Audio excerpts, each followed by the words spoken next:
Oh, yeah. What's up, ladies and gentlemen? You're back with your boy, Muzzy McGee. We're back with the coffee. What's up? Delicious. Anyway, ladies and gentlemen, welcome back to another live stream session with Muzzy McGee. I go by the name Muzzy McGee, your host of this shindig, and we're going to do our best to get in our live stream practice as we do here every single day. For those of you who never joined the channel before, I go by the name Muzzy McGee again. And I'm really excited. I should just announce this today. I'm getting a new chair, which is exciting for me, but not for anybody else but me. But I just thought I would say that because I'm really excited about it. Yeah, that's what's going on in my life. So enough with the announcements. We're going to get right into the spiel. So if you've never watched this channel before, this channel is about 4 things. The first two things involve the live stream. The live stream is broken down into 2 parts: the practice session and the improvisational section. The practice session is about me practicing, you practicing, and us practicing together. It's about us getting better and moving from the intermediate to the advanced, from the advanced to the expert, and then on to the virtuoso levels of guitar playing. We do that by breaking down our practice into the warm-ups, the scales, the chords, the chord progressions, the different picking patterns, different strumming patterns. Also, we're doing licks of the weeks as well as cover songs. The second part is we will be implementing a lot of those things, like the scales and the chords in particular, to implement that directly into the improvisational section, which will follow in suit some of those chords and scales, because it will be like specifically this week we're doing E and F major chords, because there's no in-betweens for those, no sharps and flats for those, in the sense that they don't have their scale equivalent. So we're doing the E and F major chords, and we're doing the E and F major scales. So that means we can switch back and forth between E and F major backing tracks for the improvisational section, but that's neither here nor there. So second part is about the improvisational music. It's about me improvising on a live stream, you judging me on my live stream. It's my hope that at a certain point you will feel comfortable enough to where you can create your own video or your own audio file where you are improvising in real time, or in real time when you're making the video, and then you're able to post it to YouTube and send us the link, or send me the link, so that we can look at it and we can talk about how you attack the fretboard, how I attack the fretboard, and different ways and different influencers that can help us get to the next level by looking at the fretboard a little bit differently. The third thing is what the whole channel is about. I realize I haven't really done anything to this effect at this point right now, but as I've said, this week we'll be starting. The third thing is basically about me creating music in Logic Pro X. It's about me using my understanding and the fundamentals of guitar and music theory to create the best music I possibly can in Logic Pro X, and doing so by creating the best music I can with the understanding of my guitar.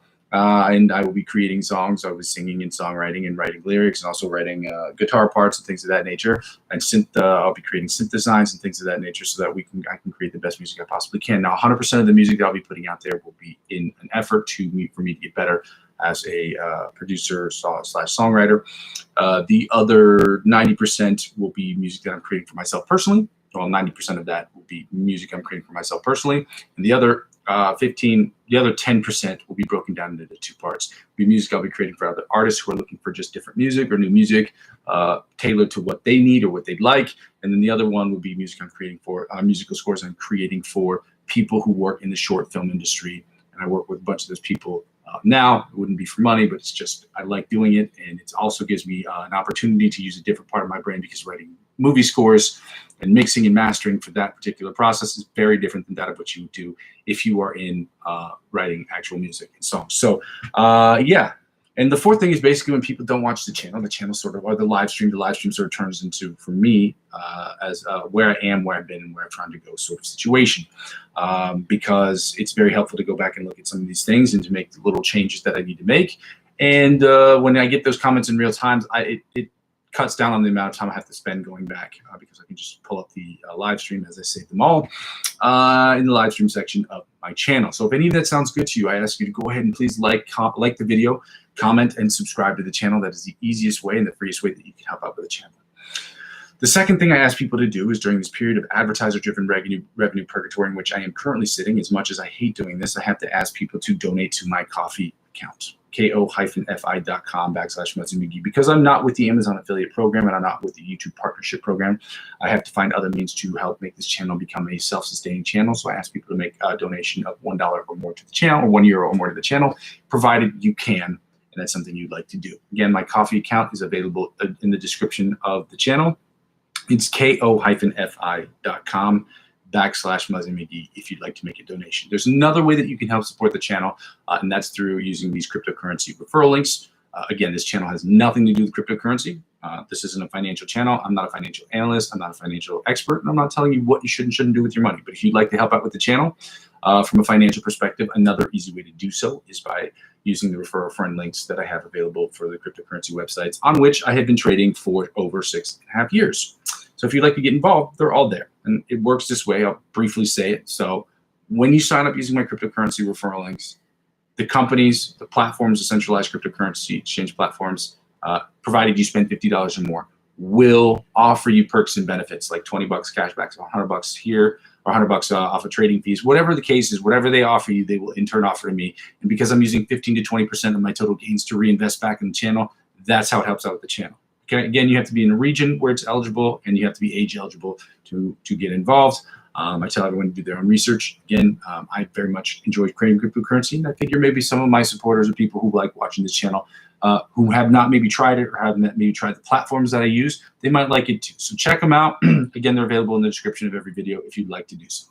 And then the last thing real quick. So the third easiest way to help out with the channel is just to subscribe to me across all platforms. I'm currently available on Instagram, TikTok, Twitch, and Facebook. Now, I'm not very active on TikTok or Twitch, but I'm pretty active on Instagram, but I don't have any pictures on that on my business profile, on the Muzzy McGee profile, and my Facebook I'm pretty active on. So if you'd like to join me, like to follow me on those accounts, helping me grow those accounts will inevitably help me grow my YouTube channel, and helping me grow my YouTube channel will inevitably help me grow those other accounts. Ladies and gentlemen, we're going to get started here. As you can tell in the chat section, as you can tell in the chat section, I've already listed the licks of the week that we're doing today. Again, we're going to continue with the Melodies Music one that we've done last week and the week before that, because I'm going to be posting that one hopefully later this week at 80 BPMs on Twitch and on TikTok and on Facebook and on YouTube Shorts. So third thing, and then there's three things I got to say right before we get started, because these are very important. They're important things to say just because I understand people get excited, and I get excited when people start talking in the chat. Number one, if you have any questions, because this is a live stream platform, I ask people to wait to the very end or to refrain from asking questions until the very end. You can ask questions all through it, but just understand that I will not be able to get to them, or I will try to get to them, but it's not always a guarantee that I'll get to them before the end of the session, because I have to toggle back between 2 or 3 different screens, so it's hard for me to get to those things.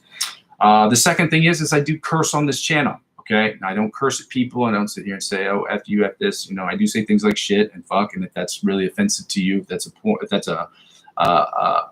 point that stops you from watching the channel, I should let you know ahead of time that that's what I do, and it's not like I do it on purpose. I talk like that on a regular basis.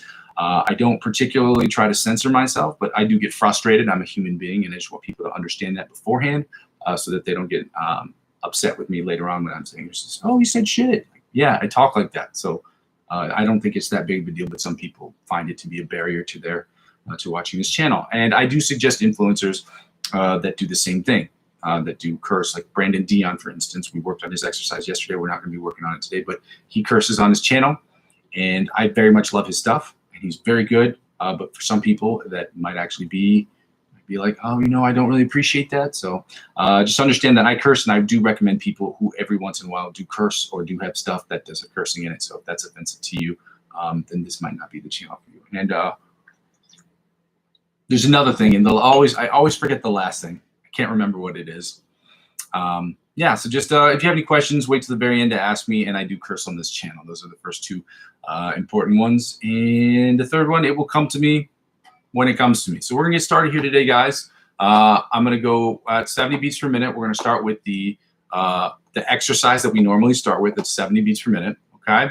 It's the alternate spider picking exercise where you have to keep all your fingers down. You have to tell your brain, or your brain has to tell your fingers, actually, to stay down so that you can move independently 2 fingers at a time, which is what makes the exercise in and of itself difficult. When I was learning it earlier this year, I was moving my fingers all around, and it's very easy when you do it that way.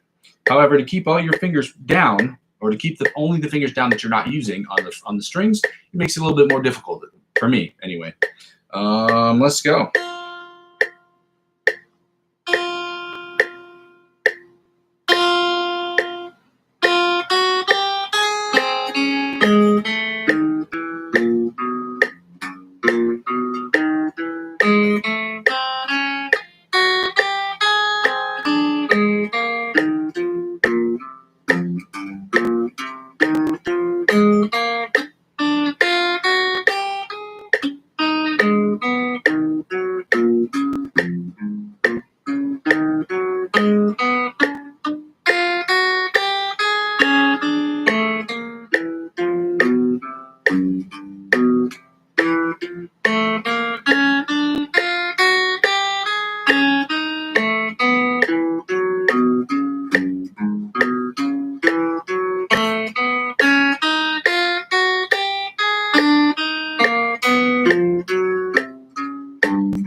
Again, that one sounded solid. That was a solid offering for me today.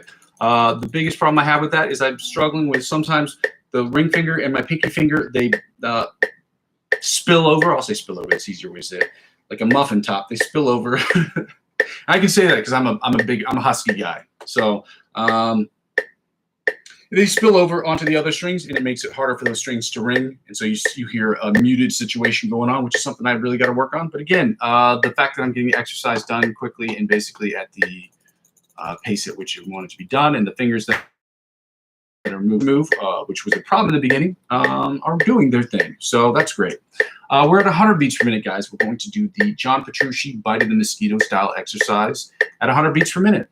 Okay, it's basically a lot of sliding going on. So you're going to go 1, 2, 3, 4, 1, 2, 3, 4, slide 5, then back to 1, then 5, 3, 2, 1, and slide down to the first string, and do that 4 times, and then move to the next string, and then you're going to do the same thing. So let's see if we can do this. 100 beats per minute. Let's go.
The exception of that last string, it sounded okay today. It sounded a little bit better today than it did yesterday, but it's overall improving. So I'm not going to, I'm not going to pat myself on the back, but I'm not going to reprimand myself too much either, because that's not an effective. I don't think that like beating yourself up to death is an effective method. Some people it works for, but I think the majority of it is just acknowledging that there's an issue and then making the notes in your head, and also implementing that kind of style of practice later on, and making sure that when you do make those mistakes, you're hearing it, you're acknowledging where the mistakes are made and what you can do to improve those mistakes, and you are making the changes and you're putting in the exercises and the effort to make them get better. Okay, so we're going to do right now the alternate spider picking exercise from the 1st to the 16th frets at 100 beats per minute.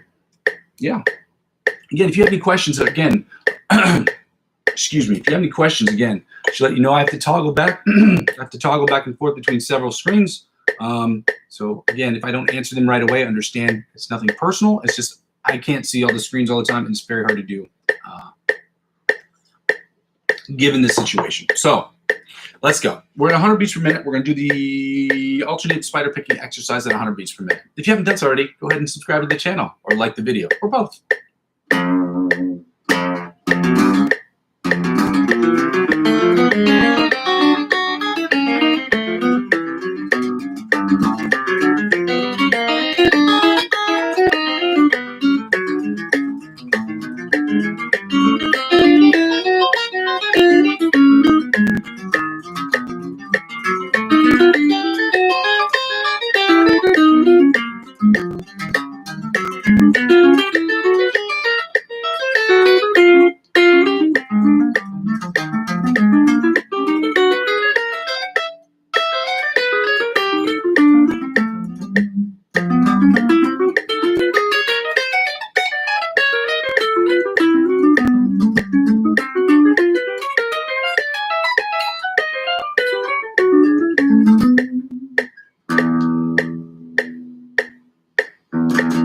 There's a few cents, a couple cents too sharp.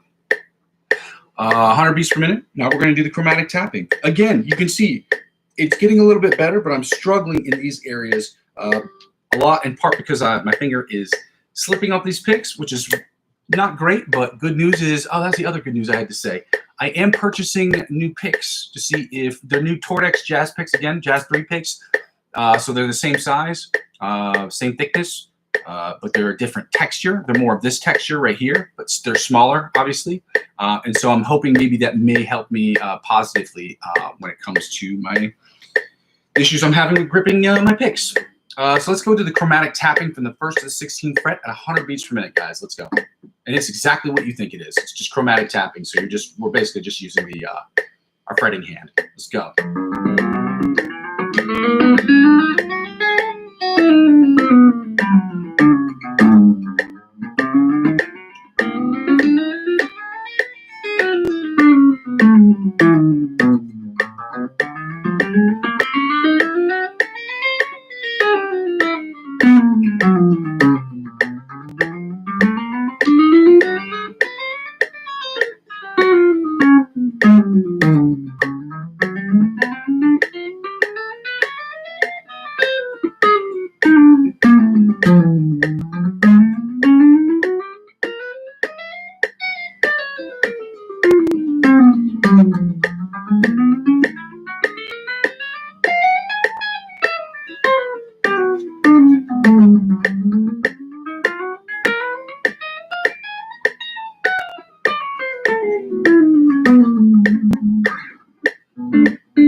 I'm going to pause this, toggle back to the main screen, see if we have anybody who's made it onto the live stream, see if we have any questions, comments, or concerns. Nothing at the moment. Good job, guys. Welcome to the channel.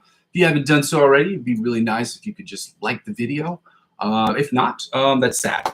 But, you know, to each their own. I hope this stuff is helpful. Now that we finished with the 100 beats per minute, or we have just started a new exercise. I've started a new exercise that instead of doing sweep picking every single day, we're going to do sweep picking and I always get this confused. Selected picking, because I confuse it with alternate economy picking. And economy picking is basically where you not alternate, but you use a plethora. You use alternate picking, which is back and forth picking like this, as well as sweep picking. So you use those two techniques and you employ them at the same time or in consecutive fashion, depending on what you're doing. And you're basically, the idea behind that is that you are economizing your strokes. I heard how that sounded. I apologize for that. That's not what I meant. But yeah, you're economizing literally your strokes on your picking hand. And selective picking is where you select, literally, you're selecting when you pick and when you don't pick. And it's the difference is it has a percussive sort of nature to it. So that's what we're doing today. So the exercise that we're doing is going to be at 70 beats per minute, 80 beats per minute, or 70, 80, 90 beats per minute. And it's going to start off with just us picking this and hammering on our index and middle finger. And you're going to do that all the way up till you get to the top E string. Then you're going to move up one fret and then go back down. And then you're going to do the same thing. You're going to do the same thing twice. And then you're going to go back and you're going to do the same thing with your index and ring finger. And then you're going to do the same thing with your index and pinky finger. So rather than talking about it, I know a lot of times, like playing board games for the first time, a lot of the things is just let me play through it first. We'll do it at 70 beats per minute. And we'll do it the next one at 80 beats per minute and the next one 90 beats per minute. And you can just see how it sounds. And that way it's just easier for you to learn that way. Because I know that's how I learn. Sometimes when I play board games, it's easier for me just to see it in action and do it in real time versus having somebody explain the rules. The last thing, in case it wasn't clear before, so selective picking is the difference between you're picking and hammering on and hammering off or pulling off. So you're selecting when you pick the strings and it gives you this percussive effect. It's the effect between picking a string and hammering on hammer offs, whereas economy picking is like you determining whether it's better to use an alternate picking pattern or a sweep picking pattern because you use them in quick succession. That's the word I want. Succession. That's the one I want. It's the word. Okay, let's go.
do that same exercise at 80 beats per minute and 90 beats per minute. And we're going to alternate between that and sweep picking exercises because those are two really good techniques that we need to learn that are really, I wouldn't say important or fundamental. Obviously, alternate picking techniques are very fundamental, but learning them are they're helpful skills to have. Okay, they're fun little tricks that you can pull out of your pocket, and they help you understand the fretboard differently, I believe. And they also help you get more coordination with your fingers. Okay, so even if you don't use them, having both hands communicate with one another and be in sync with one another is very, very important when you're playing guitar. So let's go. 80 beats per minute, exact same exercise.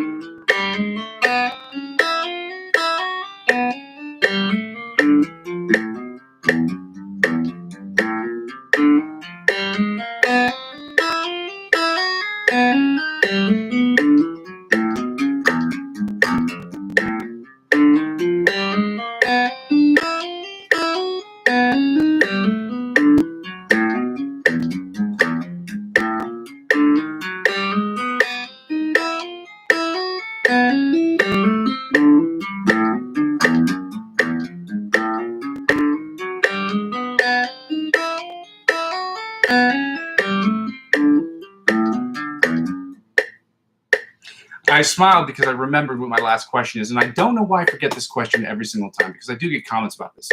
I don't do requests on this channel. I don't do song requests. There's nothing wrong with channels that do song requests, but in the context of what I'm trying to build here, it just doesn't make sense, okay?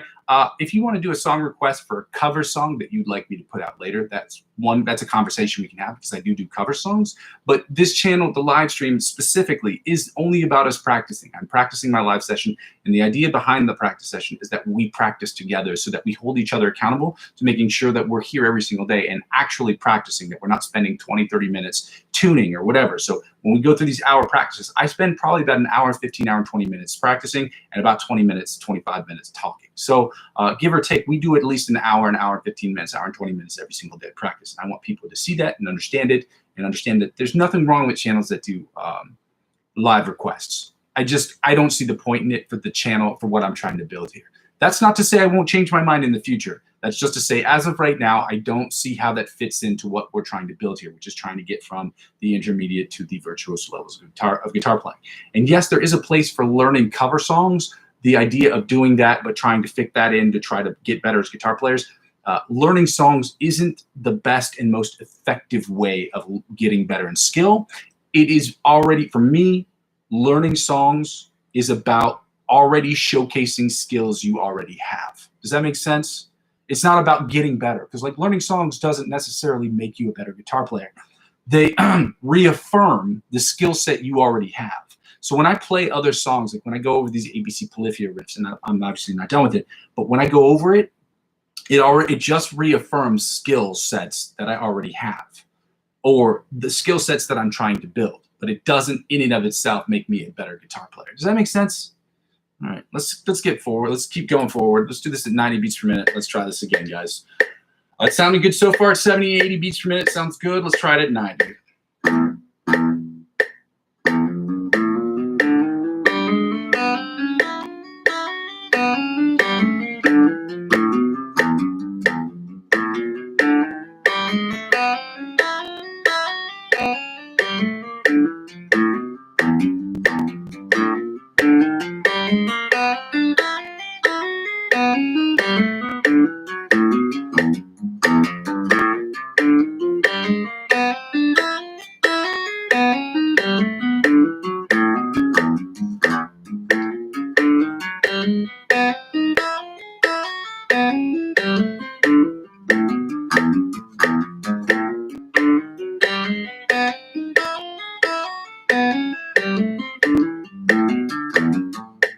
I feel like that was a Mortal Kombat flawless victory sort of situation, but it wasn't exactly flawless because I heard the mistakes that I made. So. We're doing the scales today, guys. We're going to go again. We're doing the major and minor scales. No, not major and minor. We're doing, what mode are we doing? Nope, we're doing a 7-tone scale, obviously the major scales. So the Ionian, for those of you who are big music theory nerds, y'all nerdzillas, Ionian scale. And we're going to do the 5-tone pentatonic scales. We're doing the E major scale followed by the F major scale, and we're doing the E minor pentatonic scale at 100 beats per minute because we're taking the tempo down under just 5 beats per minute. So we're going from 105 with the major scales and then going down to 100 beats per minute with the minor pentatonic equivalents. And we're doing that at 100 beats per minute, doing the E minor pentatonic scale followed by the F minor pentatonic scale. At which point today, guys, in case it wasn't clear, which is I'm not really excited about this because I hate when I sound like shit and I don't do good work, but we have to do the 7th chords today. We're alternating between major and minor chord days, then 7th days, then we're doing diminished and augmented days, and then we're following that up with the major and minor 7th chords because I'm terrible at them. And being terrible at something doesn't give us an excuse not to do them. It actually reinforces the fact that we got to do them. So, oh man, my bad. I just saw this. How long have I been playing? Off and on since I was a kid. Off and on since. So I've recently picked it back up within the last 18 months or so. But there was a gap of like 7 or 8 years where I didn't play at all. But I've been playing off and on since I was probably 7 or 8 years old. But I was in orchestras. I played trumpet as well. So I have a general understanding of music theory. So I'm not a I didn't go to college for music, but I played in orchestras long enough to understand it. So if you, if you're trying to learn some of that stuff, I can teach you some of it again, but I'm not a big, music theory nerd. And part of this is not just about me teaching you stuff. It's about also understanding we're learning this shit together. Okay. I'm an intermediate guitar player at best, and I'm trying to move up. And I figured I'd share this practice with other people to hold myself accountable, and so that we can hold each other accountable and we can get better as a collective. Because everybody knows practice sucks, man. Everybody knows practicing it sucks. It's hard to dedicate that time every single day. But when you do that, you're able to get better and progress more regularly than you would if you just pick up your guitar every weekend and play campfire songs. Okay, you can only go so far with that, and yeah. So anyway, we're at 105 beats per minute. We're going to start with the E major scale, 105 beats per minute. We're going to do it in all 8 positions before we go right to the F major scale. So let's go. Let's see if I can remember which one is that we doing.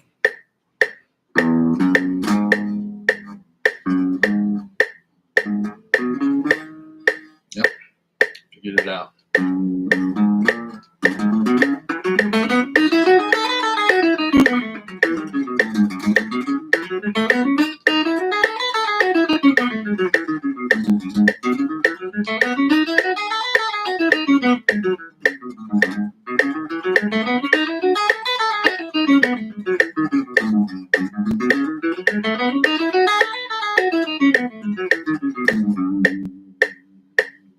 Second position, E major scale at 105 beats per minute, guys. Let's go.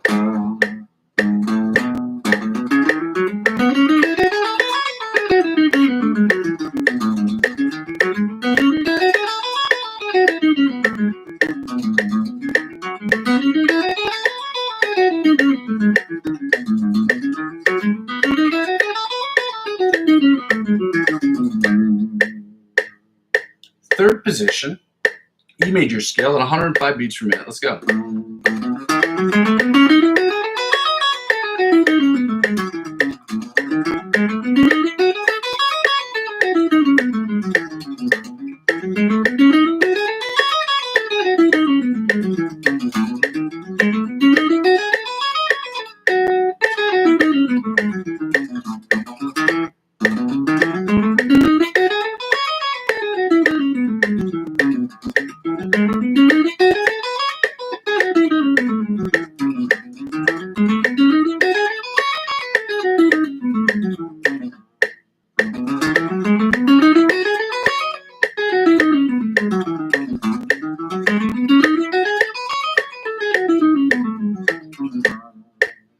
Sometimes if I don't like the way it ends, or I made a mistake, I'll continue. I'll play it again and I'll play it again until I get it right. So understand normally I play them 5 times each, up and down.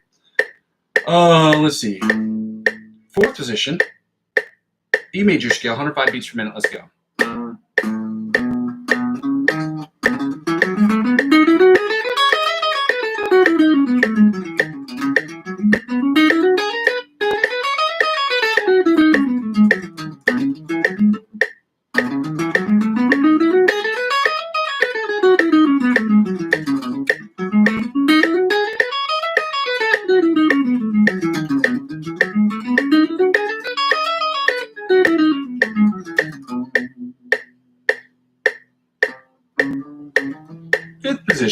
E major scale, 105 beats per minute. Let's go.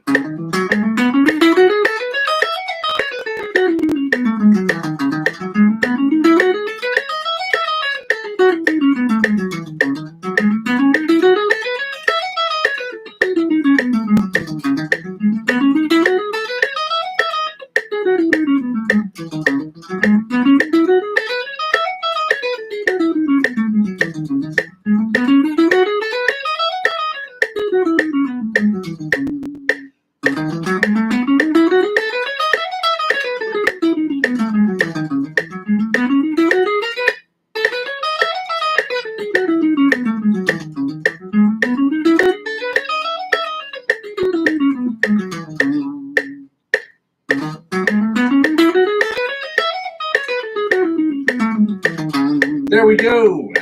Sixth position, E major scale at 105 beats per minute, guys. Let's go.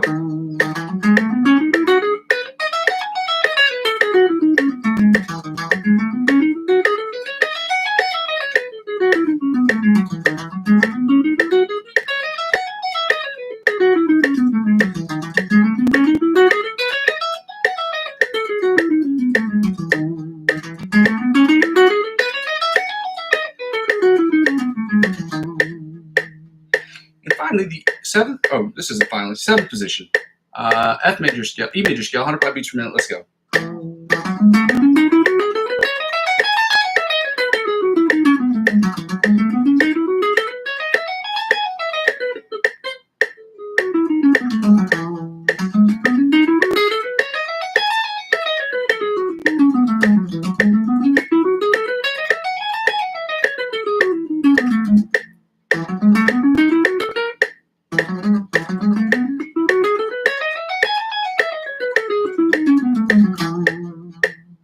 And finally, the eighth position, or the octave position of the E major scale at 105 beats per minute.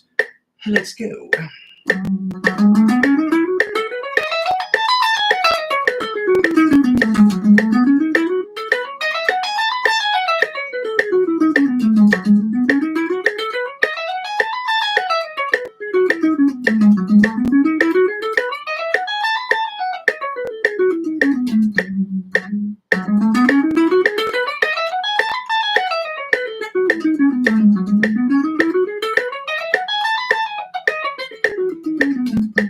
Shoot.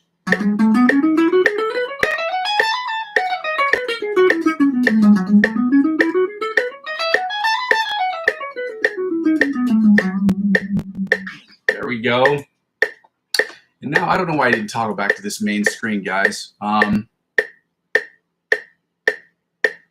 Yeah, man. I'm an intermediate guitar player. I'm a little bit about like I would say the top middle part of intermediate guitar playing. Like I can learn some songs like really quickly. I have a general understanding of scales. I'm not very great with chords, but we're learning together. When I get my OBS up, then I can post things behind me like the OBS streaming thingy. I can post these things behind me so that I don't have to continue to show these books and people taking screenshots of them and what have you. And yeah, that way you can see what we're doing. You can follow along like it's music with the bouncing ball. Kind of like that, but for the class. So where are we? F major scale, 105 beats per minute. We're starting in first position. As soon as I get some more of this coffee, guys, I got coffee face. Need it. Let's go.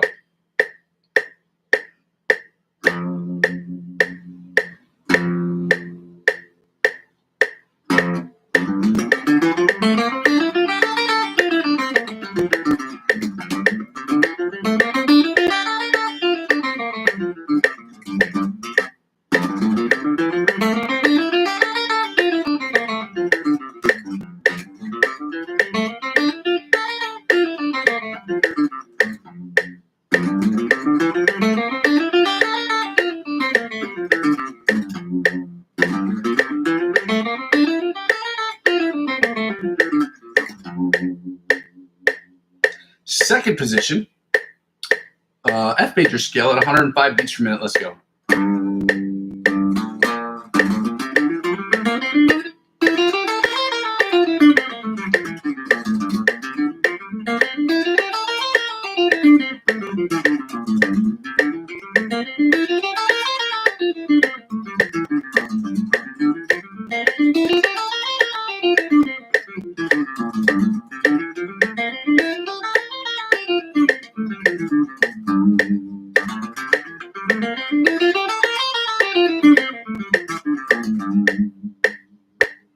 Third position, F major scale at 105 beats per minute. Let's go.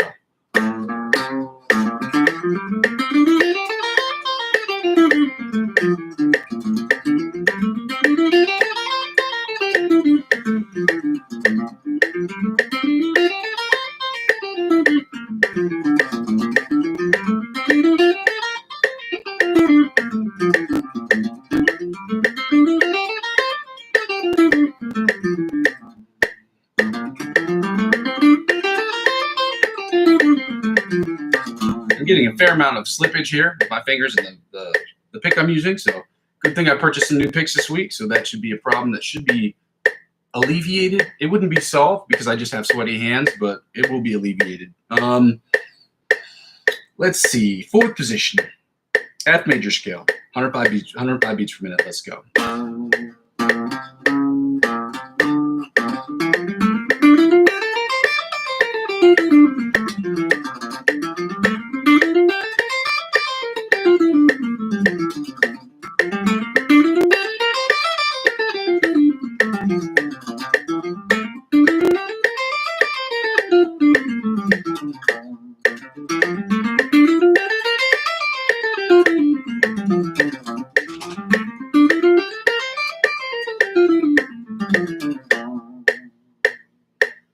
Fifth position, F major scale at 105 beats per minute. Let's go.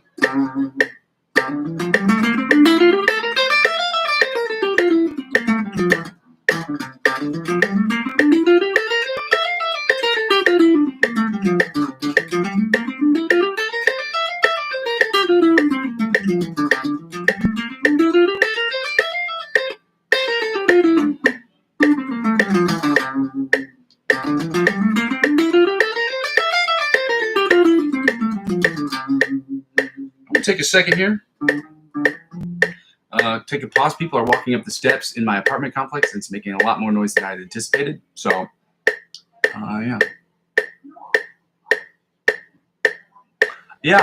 some stuff I can explain to you. Like I said, I'm not a music theory monster, but I do have a general understanding of some music theory. Like I can tell you the order of the sharps and flats.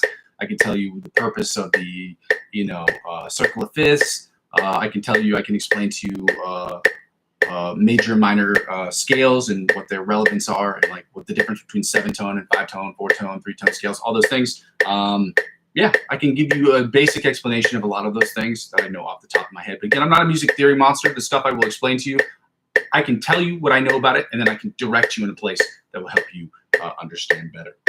But again, like our objective is to learn these things together. Okay, I'm teaching, but I'm also learning with you. Okay, so we are in the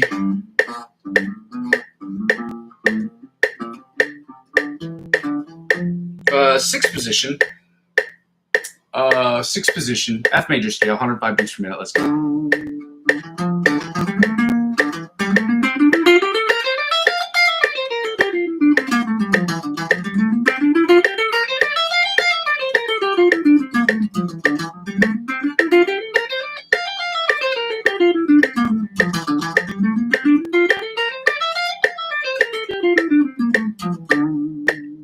Again, if you follow me on Facebook or if you follow me on Instagram, you can DM me private messages if you have questions concerning some of this stuff. I can direct you easier that way. I put up my email address, but I don't know how to do it without getting like spammed. My account's already getting spammed with a bunch of people who are putting up their cryptocurrency seeds, which is crazy. But they're spam accounts, so I don't know how to prevent that.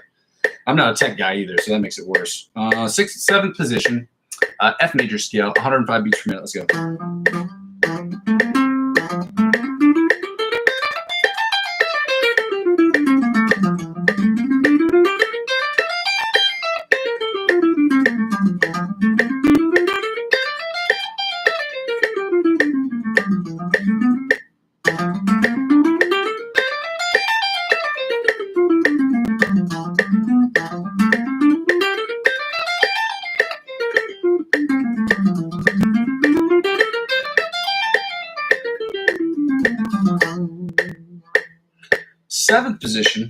Eighth position, my bad, the octave position of the F major scale at 105 beats per minute. Let's go.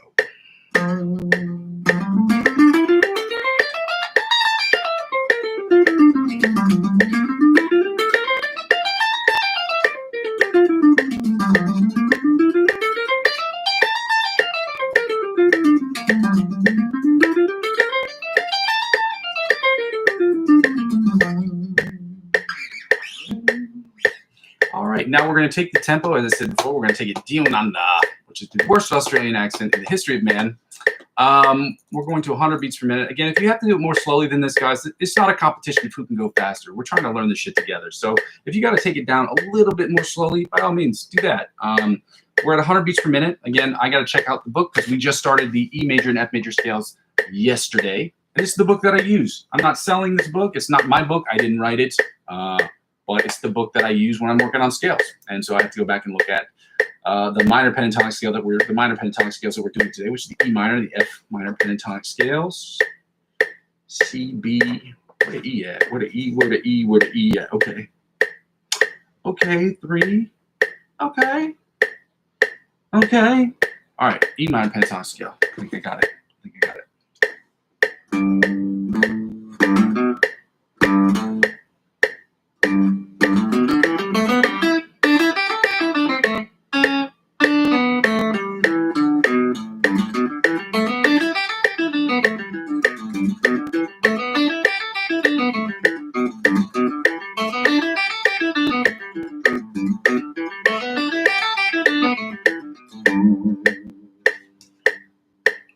Second position, let me toggle back to this main screen so I could try and see some of your questions when you guys are asking me in real time. Second position, E minor pentatonic scale at 100 beats per minute. Let's go.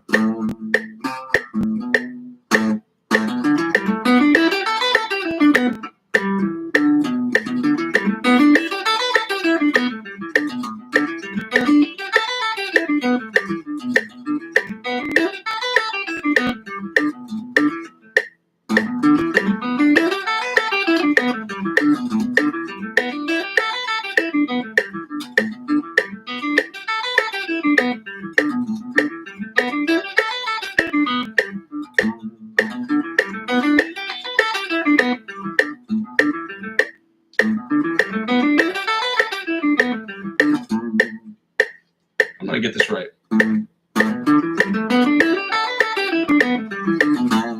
There it is. Third position, E minor pentatonic scale at 100 beats per minute. Let's go.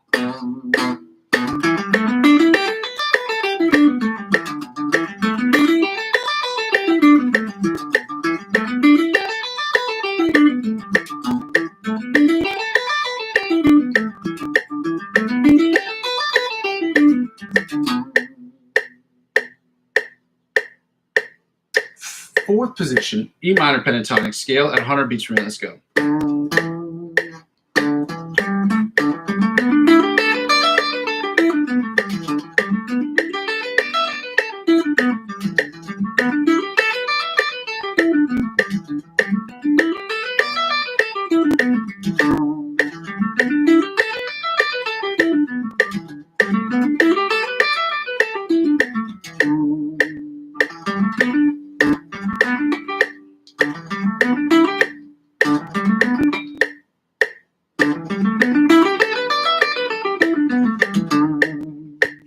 There we go. I see the question about the setup thing. I'm going to finish up these E major scale, the E minor pentatonic scales, and then I'll explain it to you. It's not a great setup, though. I'll tell you that much right now. Fifth position, E minor pentatonic scale, 100 beats per minute. Let's go.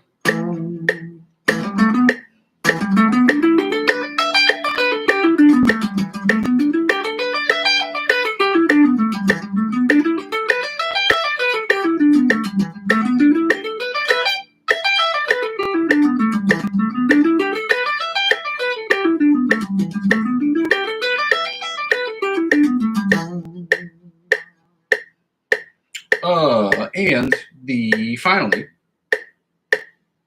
the sixth position or the octave position of the E minor pentatonic scale at 100 beats per minute. Again, it's a pentatonic scale. penta means 5, okay? It's a 5-tone scale, meaning the sixth tone is the octave tone, okay?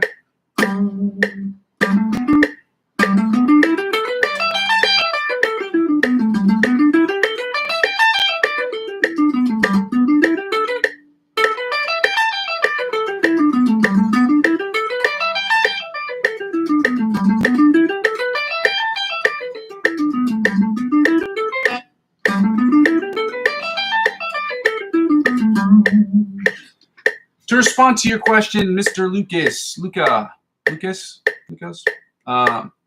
I was just going to say my setup is very, very basic, okay? Real quick, so I can get right to the F minor pentatonic scale. I have an orange micro terror amp with a tube-driven head and a small cabinet, okay? The cabinet, I think, is like a 12. Nothing crazy. It cost me a couple $100, but it was worth every penny. I've never had a tube amp before, and I really wanted to get one. I do have other things to set up for my computer as far as my OBS, but the OBS, my computer's old. My computer was built in 2011, so I got to purchase a new computer. But again, the idea of building this channel is that everything that I get from this channel is what I put back into it. Because if you're starting a business, just real quick, if you're starting a business, the idea is not to draw from other businesses or your other monetary resources to inject into that business. In order to sustain a business, it has to make its own money, or at least what I'm trying to do right now is to make it as free for me as I'm trying to make for you as possible. So when I get the money to purchase a new computer, the OBS situation will be a very different situation. I do have, I'm not mad. I have more than most people. So I have an old computer. I got an orange micro terror amp, which, I spent a couple $100 on, worth it. It's an orange amp, but it's all black. Love it. And I'm using just the speakers that I'm using and the microphone from my computer. I do have an M audio interface that I'm going to use with my OBS attachment in the next couple of days once I figure out how to get that done. I've had some technical issues regarding that, which is why I've been in the situation that I'm in, because I should be able to post regular things, like at least show the scales in the background, which you can do with an OBS. But again, I've struggled with it, and I have not used it live yet, so I will be doing some test run this week, and we'll see how that works out. Guys, we're going to get right into the F minor pentatonic scales before we get to the find the note, and then the stuff that we hate the most, which is doing the chords, okay? Or not that we hate the most, but these particular chords are. In time. Fingers crossed, and I'm going to continue to keep pushing these out and, build this little by little. Slow and steady. 100 beats per minute, first position, F minor pentatonic scale. Let's go, okay?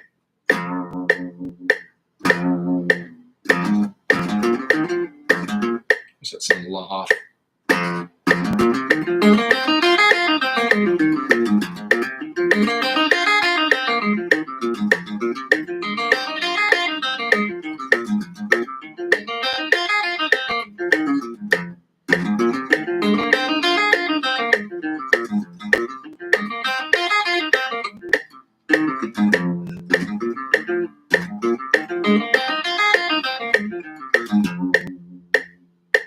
Second position,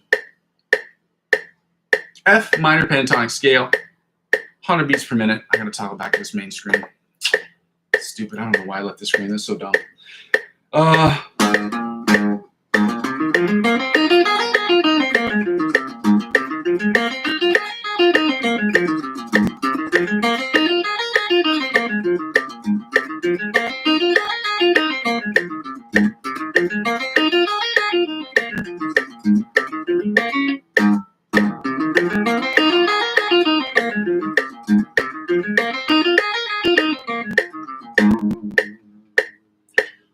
Third position, F minor pentatonic scale at 100 beats per minute. Let's go.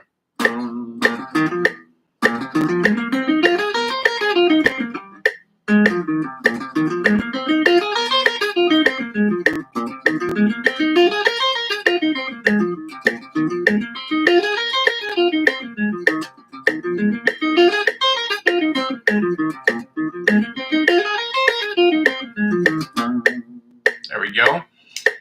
Fourth position, F minor pentatonic scale at 100 beats per minute. Let's go.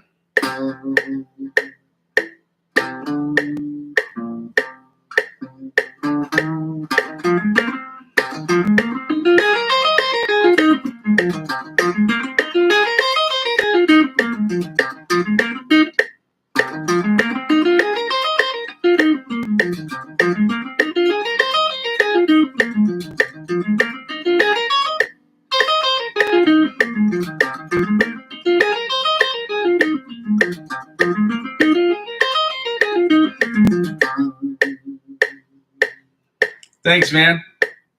I appreciate you. Sorry, I just saw that comment. Fifth position, F minor pentatonic scale, 100 beats per minute. Let's go.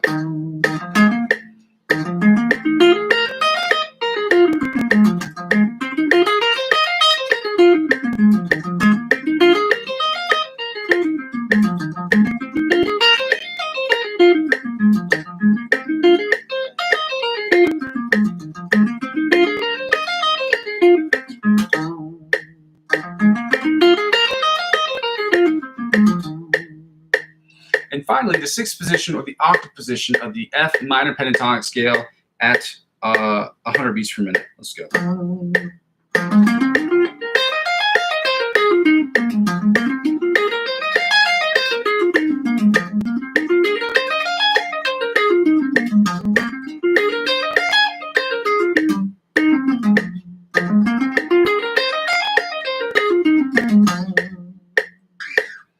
Now, guys, we're going to get into the fun. I can turn off the metronome for this section of things today, for this part.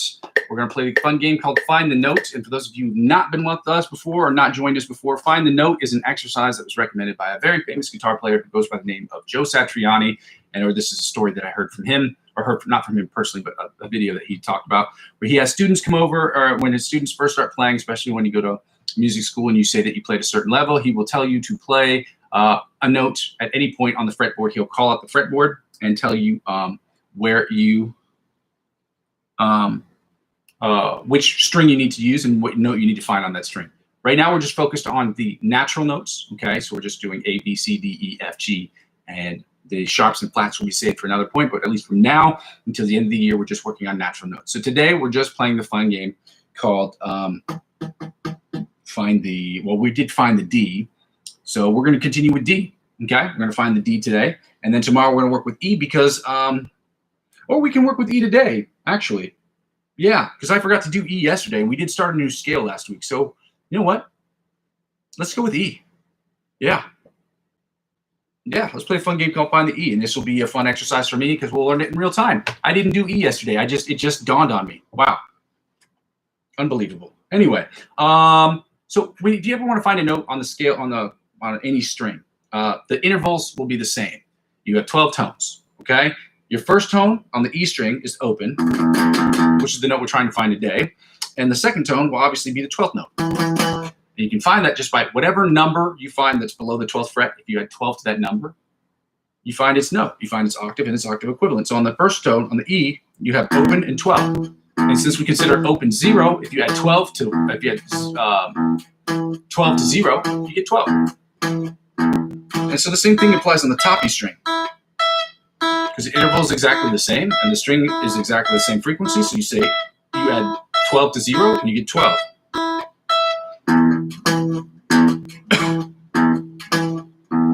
And on the A string, we're at 7. If you add 12 to 7, you get 19. You get it. So E, if you want to find E on the A string, you start on 17 and you add 12 to give yourself 19. Or if you start above the 12th fret and you subtract 12 from 19, you get 7. So it works in both directions. So when we're open 12 on the E string, and then we're at open and 12 on the top E string as well. So on the B string, I want to say we're at 5, if I'm not mistaken. Big juicy beefy brain. Good job. 5, you add 12 to 5 and you get 17. That's right. So your E on the B string is on frets 5 and 17. Now we're going to go back to the E string where we know it's open and 12. Frets open and 12. You play it open and 12. Then open and 12 on the bottom E string. Not bad. Then we're back to 7 and 19 on the A string. Frets 7 and 19 on the A string. Then when we go to the D string, D string to E. I want to say we're at 3, but I'm not 100% sure. No, we're at 2. So you 12 to 2, and you get 14. Or if you're at 14, you subtract 12 from 14, and you get 2. So you add 12 for the fret below the 12th, for any of the frets below the 12th fret, and you subtract 12 for any of the strings or any of the frets above the 12th fret. Go back to 7 and 19 on the A string. And now back to open 12 on the E string, on the low E string, which is identical to the opening 12 on the top E string because the interval is the same and the note is the same when you start. Move back to 5 and 17 on the B string.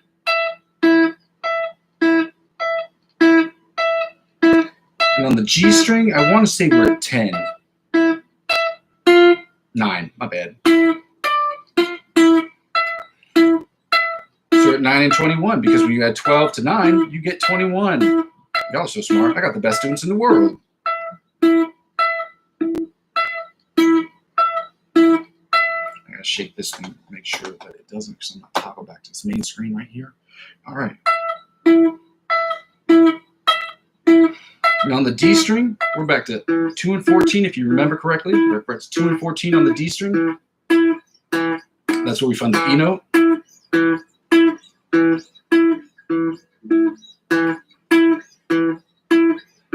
And then we're back to 7 and 19 on the A string. That's where you find the E on the A string. And then we're at open and 12 on the bottom E string. And I don't know why I like ending it like this, but again, I can't do it here.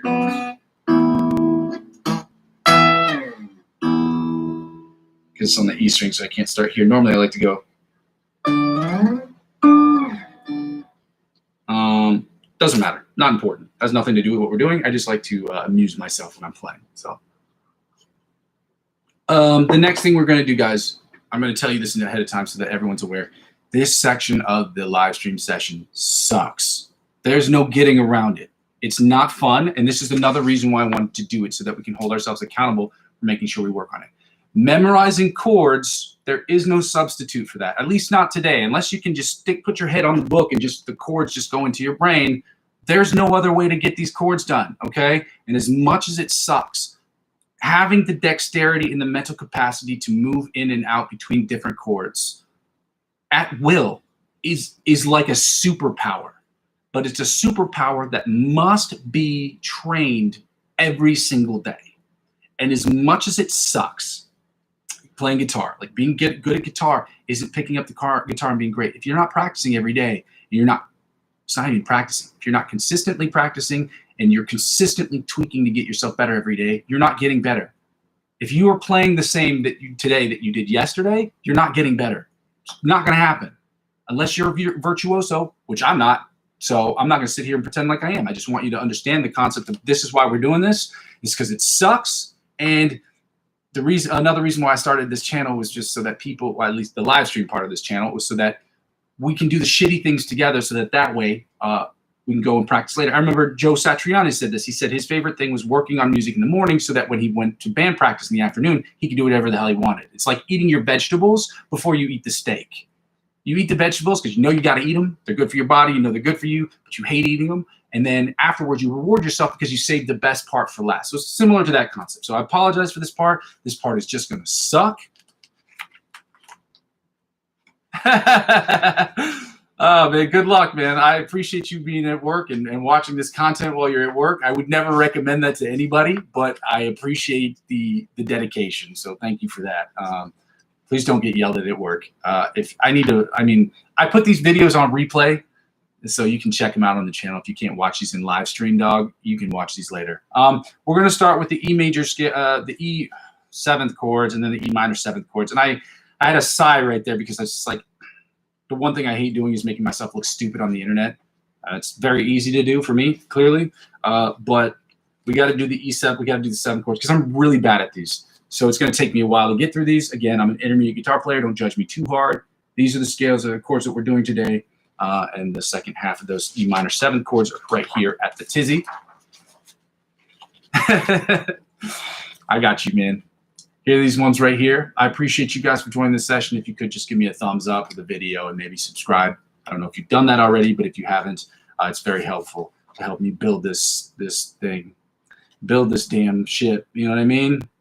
And then the F major ones, I'll show you those real quick. These are the F7 chords and the F minor 7 chords, so that way that you have them.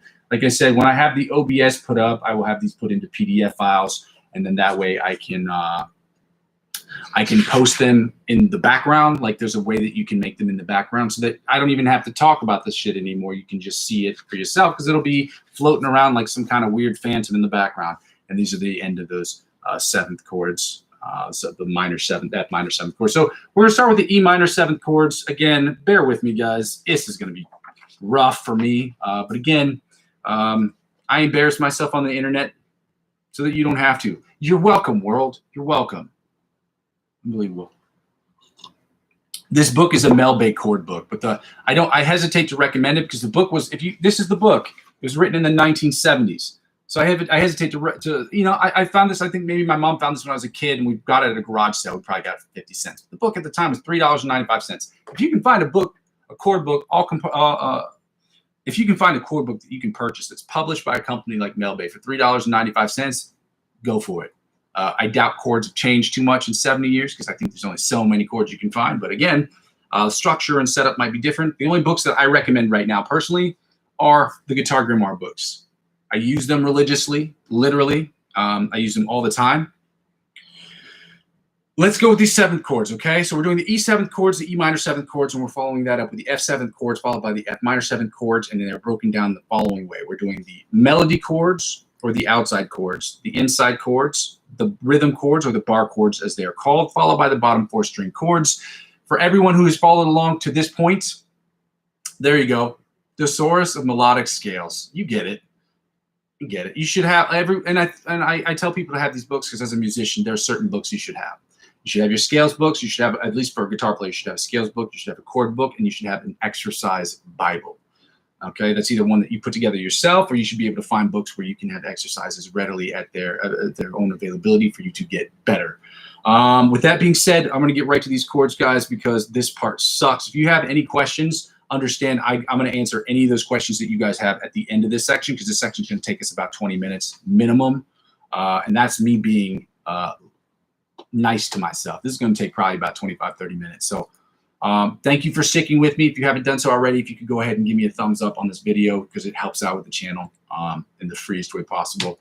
And subscribe to me across all platforms. I'm on Instagram, Facebook, TikTok, and Twitch if you'd like to. I'm not very active on Twitch, although I do have an account, and I'm not so active on a lot of other channels. But, join me. Melody chords. Okay, we're learning these together. Obviously, I got to turn up the volume.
One more again.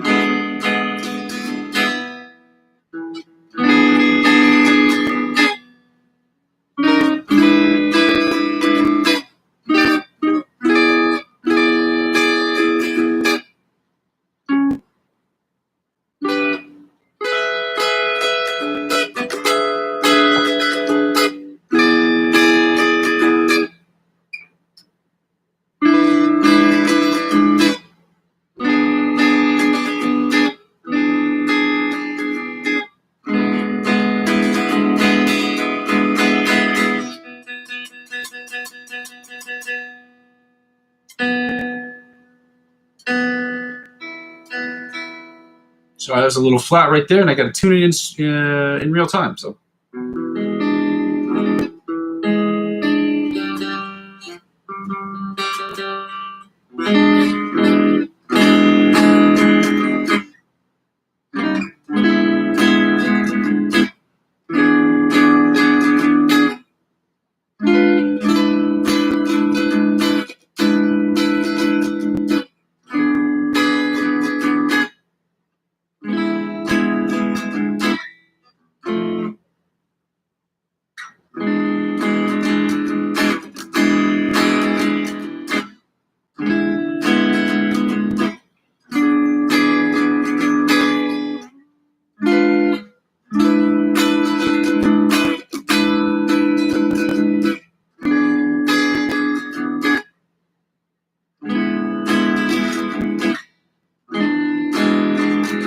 One more again.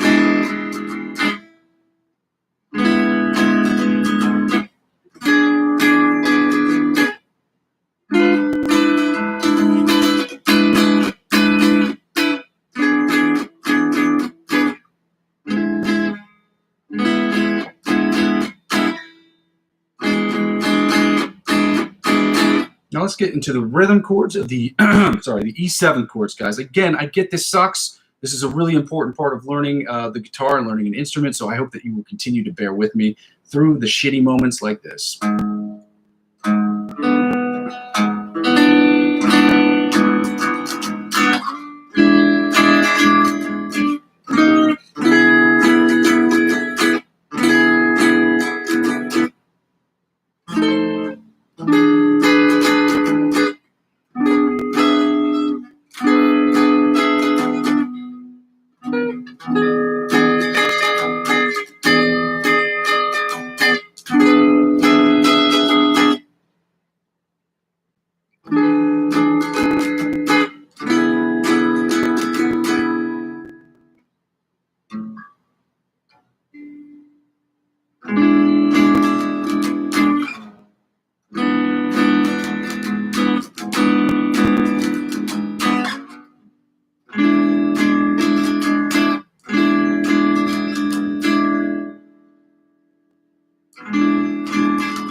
Yeah, here.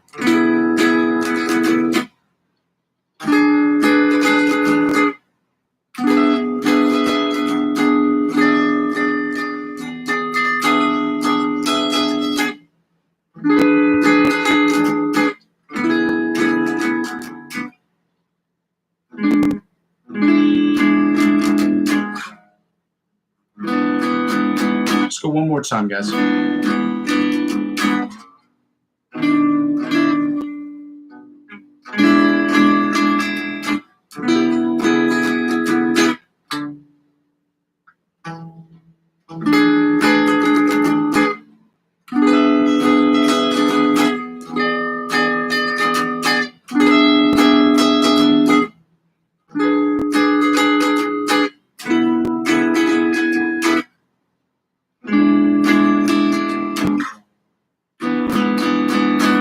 Now the bottom 4 string chords. Again, I make myself look stupid on the internet so that you don't have to. You're welcome, world.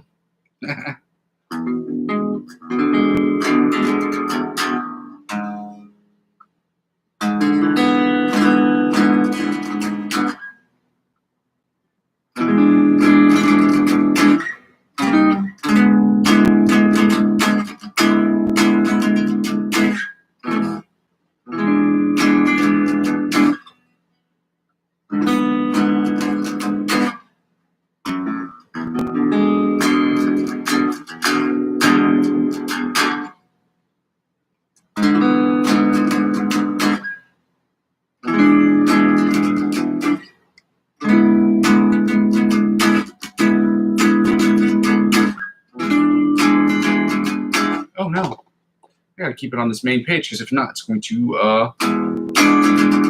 put up the screensaver, which could throw me off the last string. Just go again, like.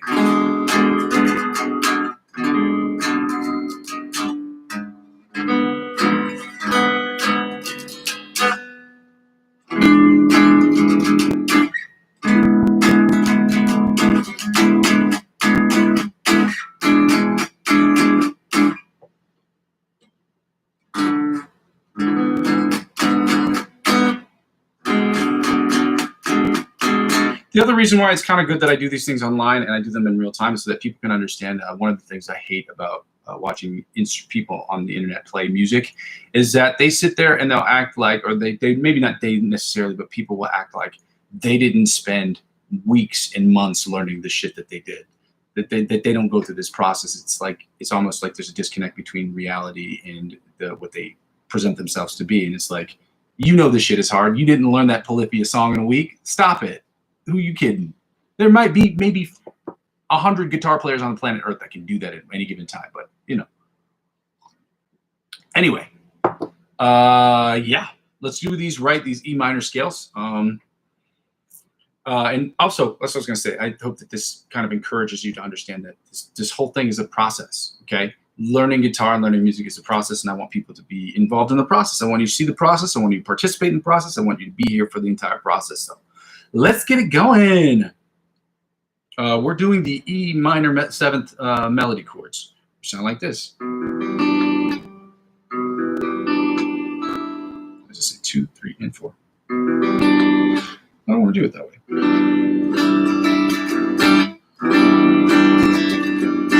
This one's first.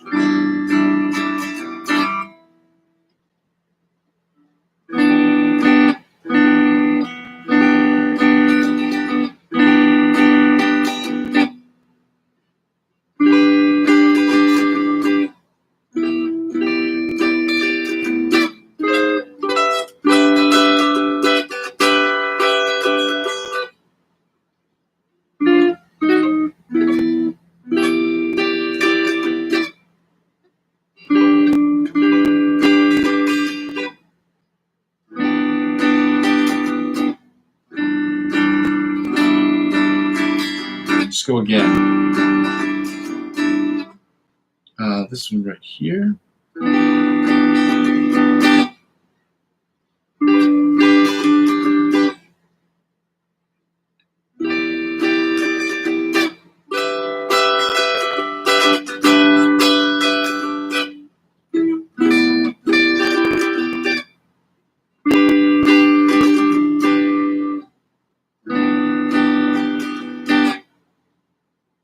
And then, here we go.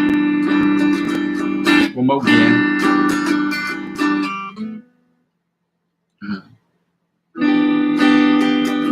So right here.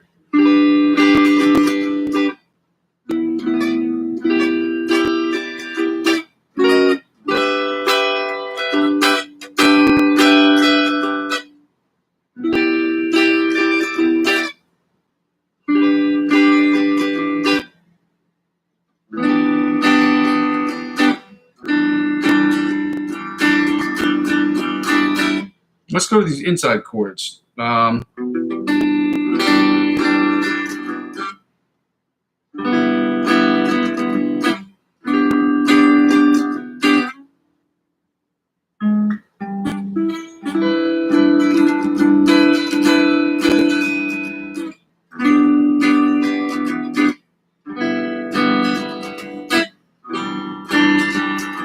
Again.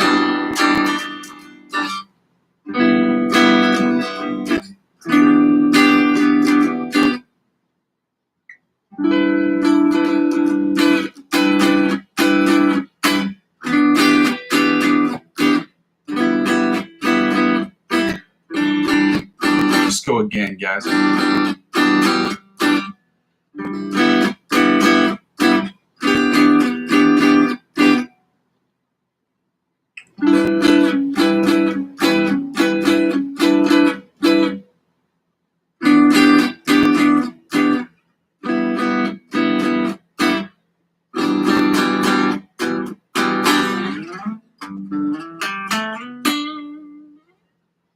To that later before I start noodling around aimlessly on my guitar.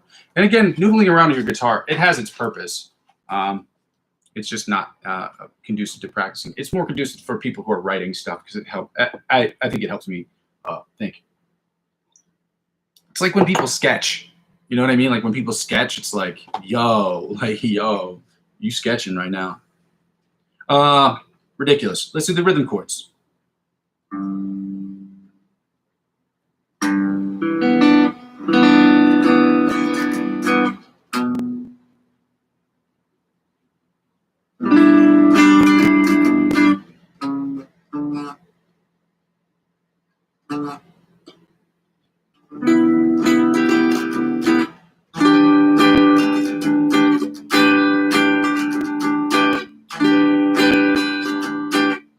sixth right here, and then here, and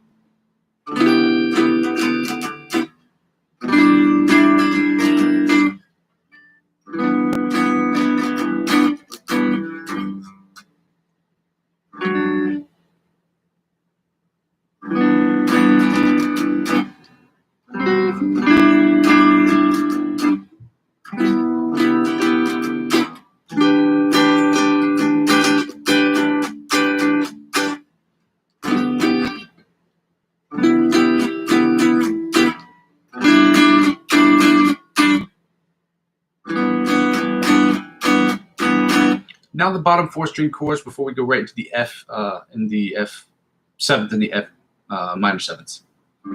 So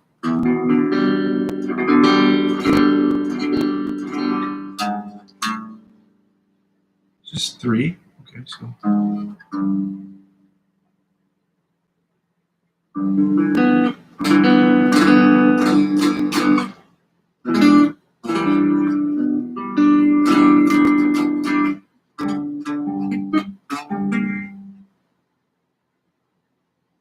oh, it's 8. Not bad. Why is this one sounding weird? I think this is.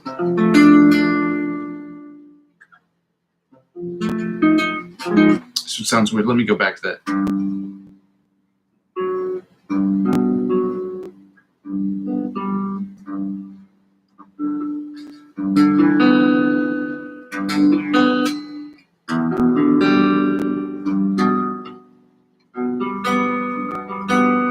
And then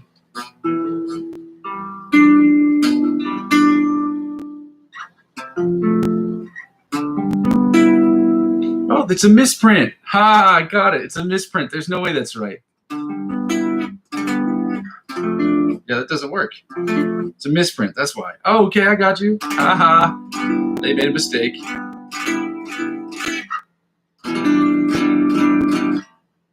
That's why that book is $3. Okay.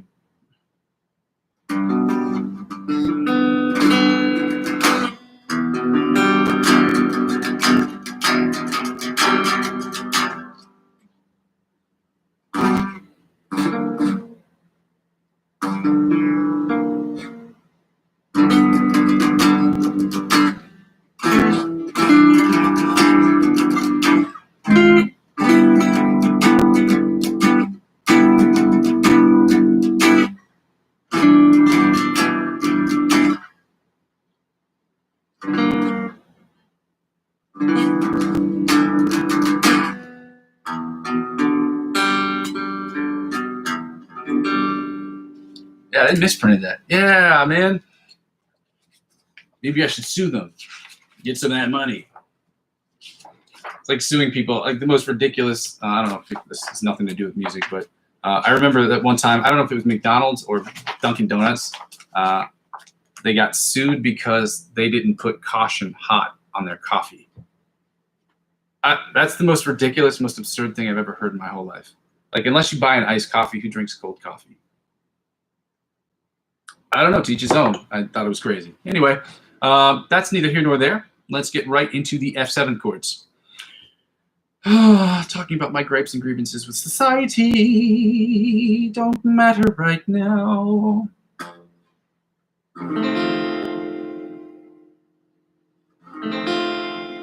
This is the melody chords.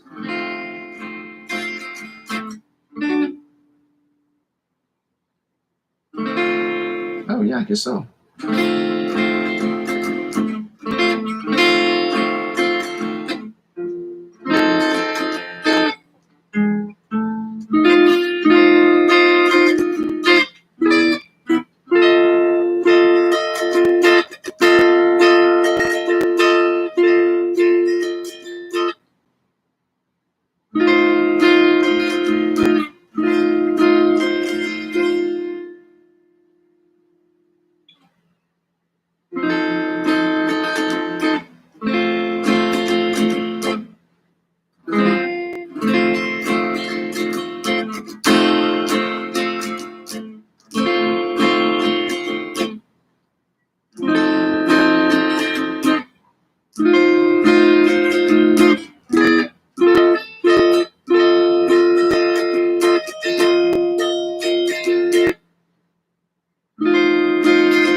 I don't know why they barred this. They gave me the bar chord right there at the beginning. But okay. Whatever. Now the inside chords. That sound a little something like this right here. Okay.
Now the rhythm chords.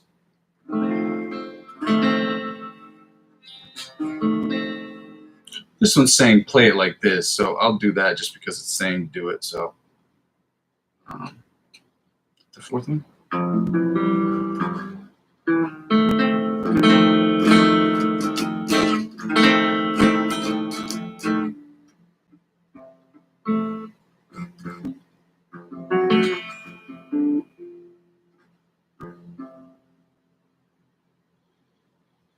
Oh, it's because this one's up and this one's down.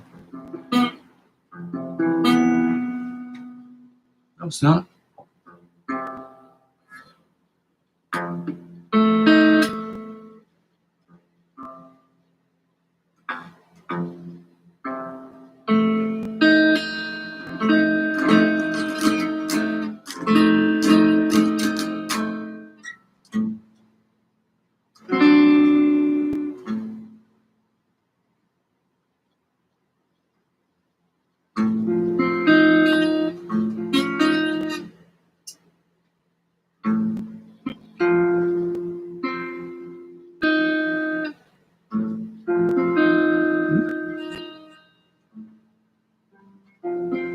That's what's saying play.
We're going to get through this. You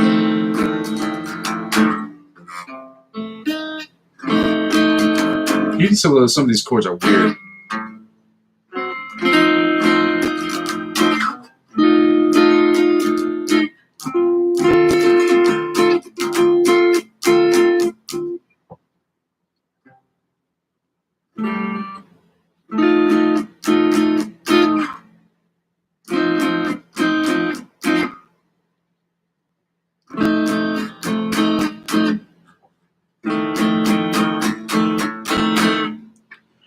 All right, let's get right into the bottom 4 string chords, and then we are almost done.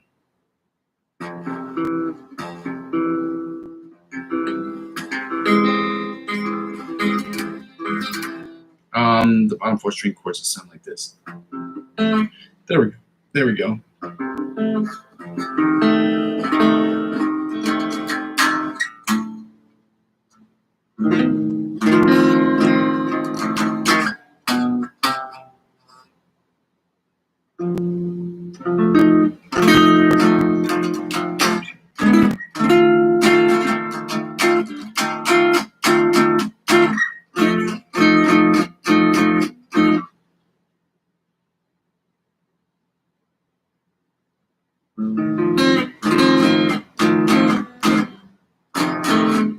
Let's go again, light.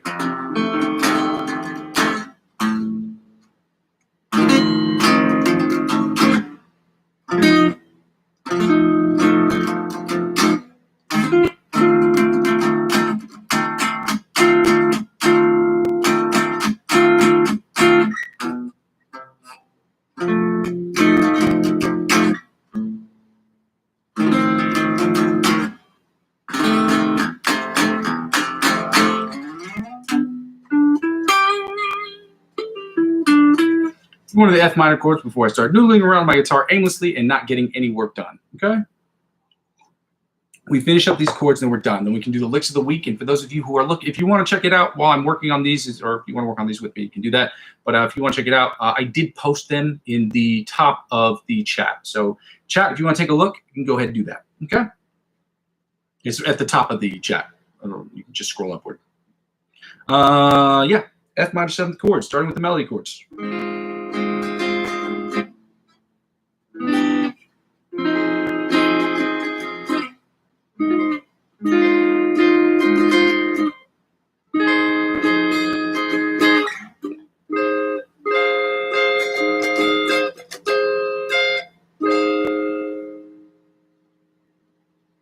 Oh, I missed one. Then here. Oh, I guess I played that at the top, so it's just here, technically speaking. So.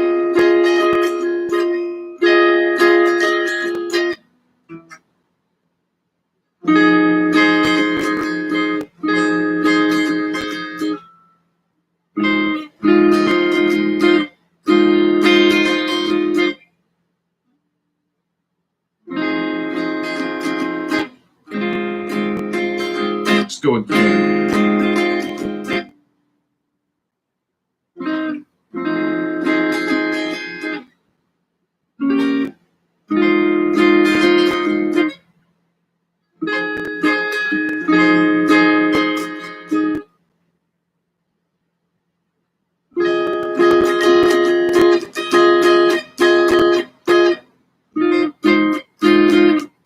I forgot this one.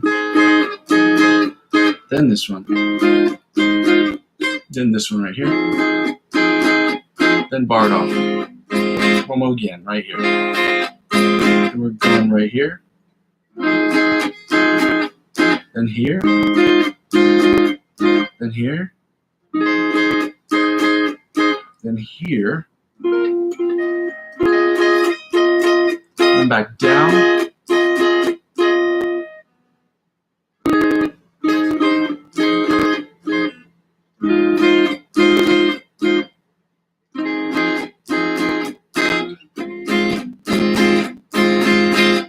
Now let's get right into the inside chords, okay? Now it sounds a little something like this right here, okay? Let's see if we get this first one, second, third. Oh, that's a big stretch.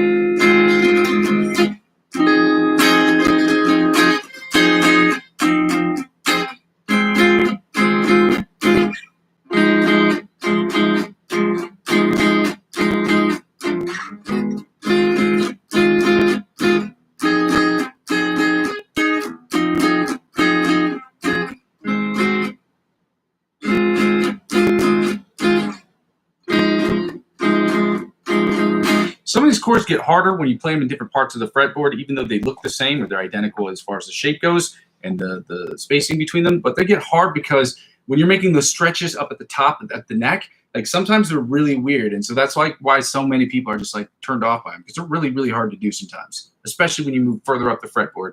Or if you have fat fingers like I do, moving further down the fretboard. So let's go.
One more again. Let's go.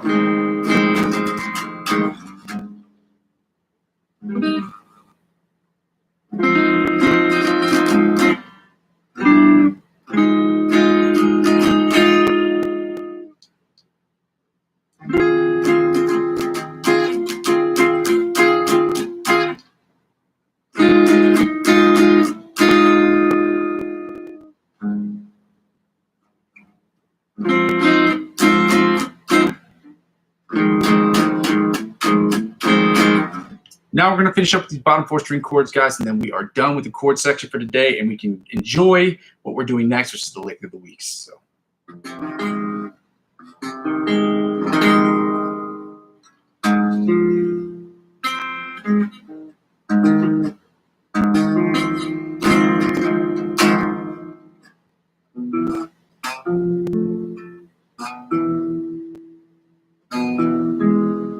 That's not right.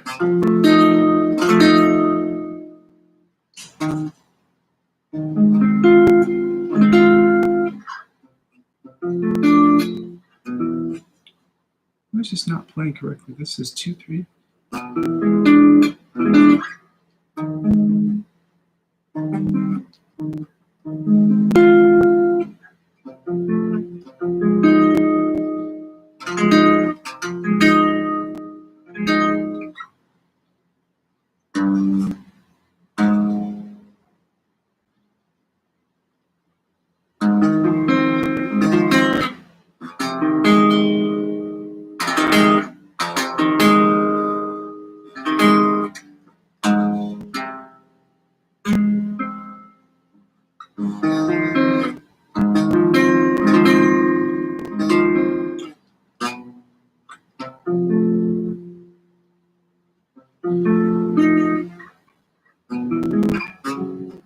Why is this not?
That's what tell me to play. That's not the right chord, though.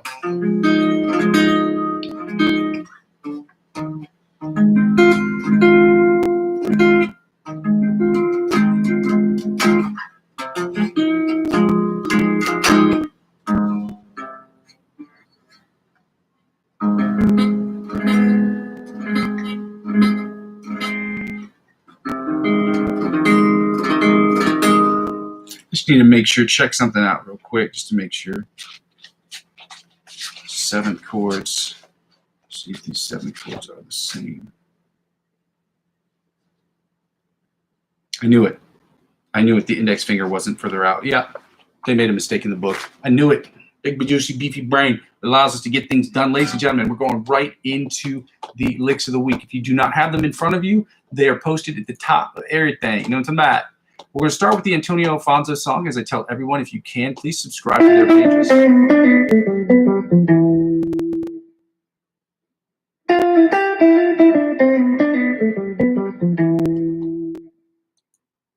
don't know why I can't make this full screen.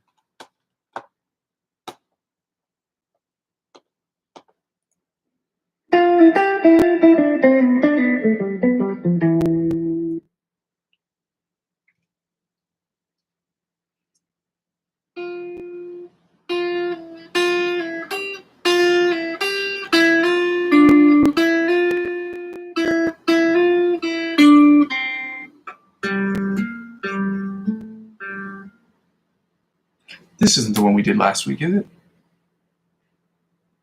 We're going to go back here. Yes, it is. Okay. See if I can go down here and see if I can find the same copy of it in a different thing. Bear with me a second here, because for some reason it will not allow me to make this in big screen, full screen. So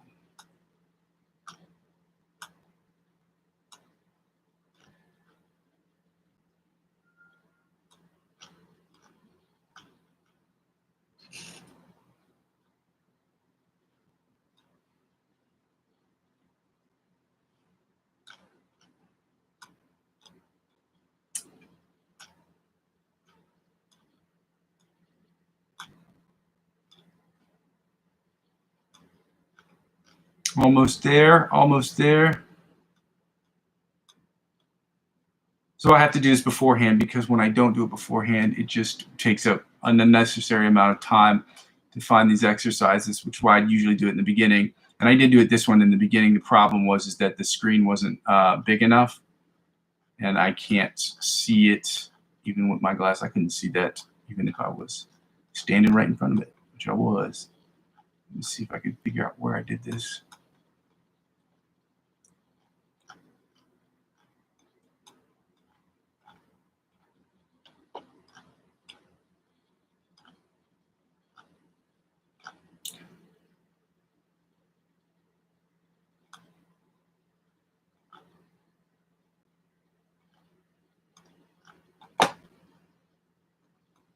I don't know why I can't find it.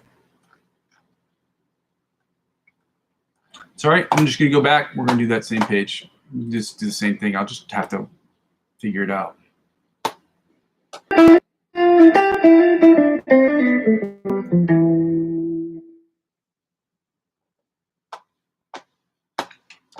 not make this full screen.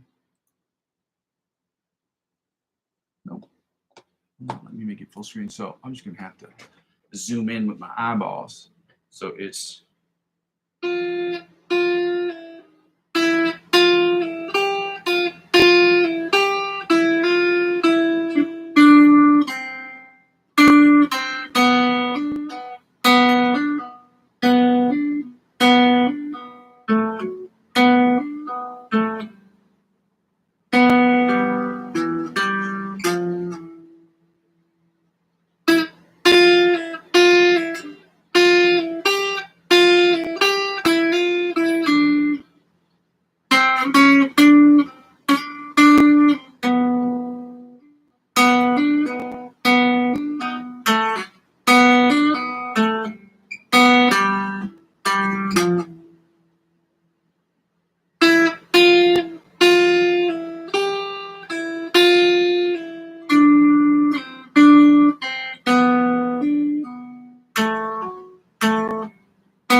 That's all the time I'm going to have to work on that one for today, but that's the exercise we're working on today. Obviously, that needs a hell of a lot more work.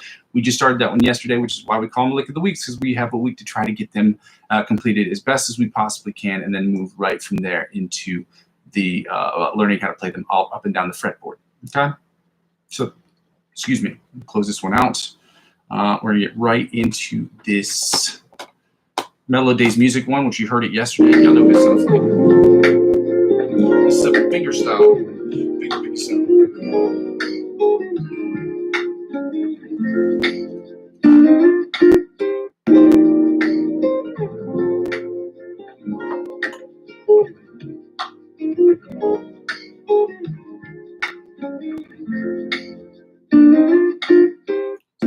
Pause this, and then I'm going to put the metronome at 70 because that's what we were. I'm trying to finish this one up by the end of the week so that I can post it.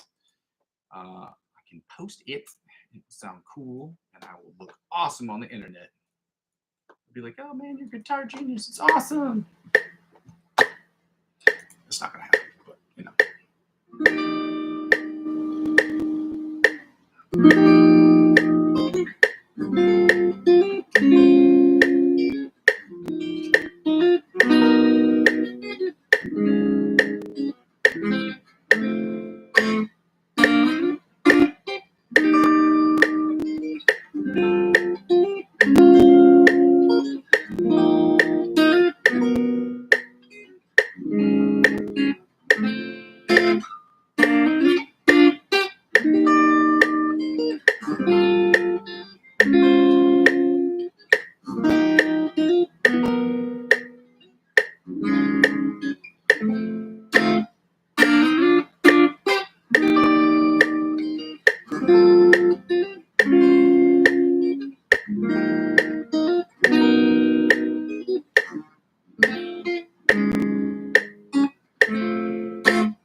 All right. Now that we finished up that lick of the week, we're going to go right into the harder parts, which is the ABC Calligraphy riff, which I'm still working on, and I'm going to work on every single day until I get it right. And it sucks because I just look stupid, and I've been working on it for a really long time, but that's okay because I'm here to look stupid so that you don't have to. and because I want people to kind of have a general understanding as to what it takes to learn certain riffs and things of that nature. So when you see people playing this stuff on the internet, they'll tell you, oh yeah, I learned that in a month, or I learned that in 2 weeks. It's like, if you did nothing for 2 weeks and you played from morning to night, unless you're the top 1, 2, 3, 4, 5% of guitar players on planet Earth, that didn't happen. Maybe I'm wrong. I don't know. Anyway, I'm at 130 beats per minute. I'm going to work on this ABC Polyphia riff. Talk to me, guys. Talk to me, chat. Let's go.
I'm going to work on the solo a little bit here. Obviously, they both need a ton of work.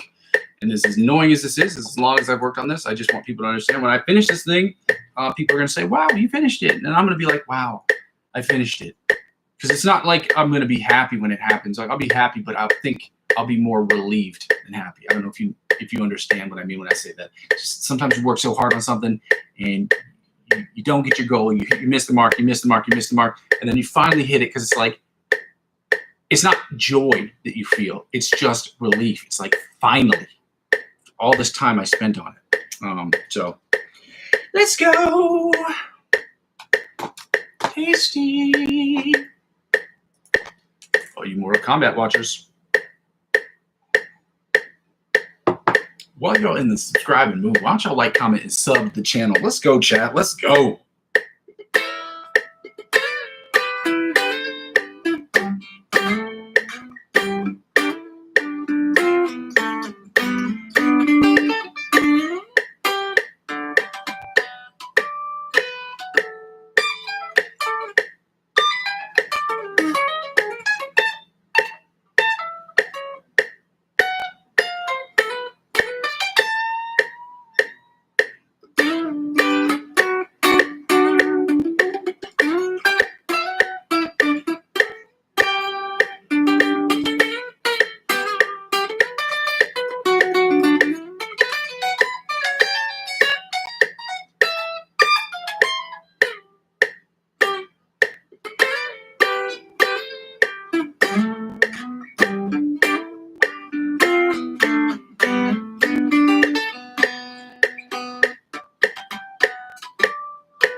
That's all of that I'm going to do today. I'm going to work on I'm going to turn off the metronome and I'm going to get right into the improvisational stuff. Again, we're doing E major improvisational stuff today. We'll see if I can do better today than I did yesterday, which is always the goal. So let's get right into it, guys. These two backing tracks I have not heard. Well, I heard them yesterday, but before yesterday, I've not listened to them before. So Let's go. Okay. The chords in this one are E major, F sharp minor, A. So E is like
best.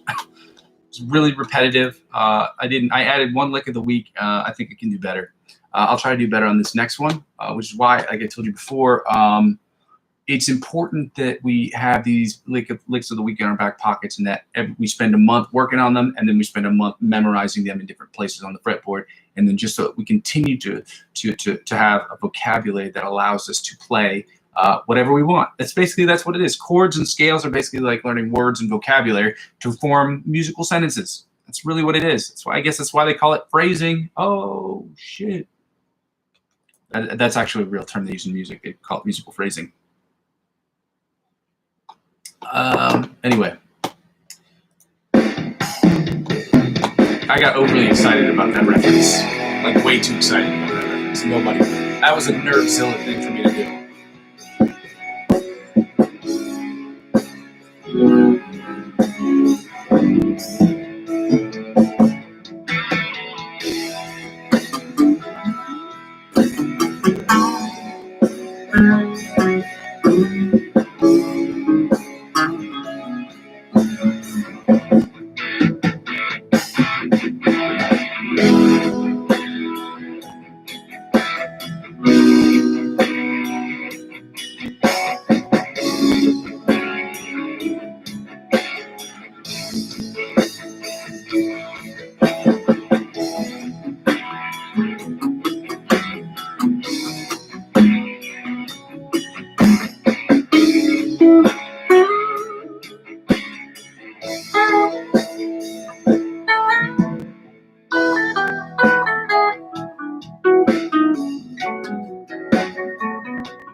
not a solid day when it comes to backing tracks, but you know, we do the best that we can here. By we, I mean I. And I don't know why I keep using the royal we, because I'm one person in a room in front of a computer. This is crazy. Anyway, guys, I don't know why I went high up in pitch in that register. Anyway, I go by the name of Muzzy McGee, guys. I want to thank you so much for joining my channel. If you haven't done so already, please go ahead and like, comment, and subscribe to the channel. That is all the time I'm going to have for today. We're going to continue working, guys. I'm going to continue doing these live stream sessions, these live stream practice sessions, so that we can get better as a collective. The objective is for me to get better, and I'm hoping that you will join me so that we can get better as a collective.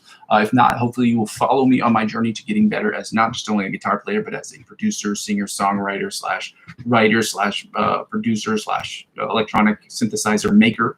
And I hope that you will continue to join me on my journey for this process. For those of you who are just joining the channel now, we're about to end the stream in the next 5-10 minutes or so. I just wanted to go over my spiel real quick. I go by the name of Muzzy McGee. This is what I'm trying to build.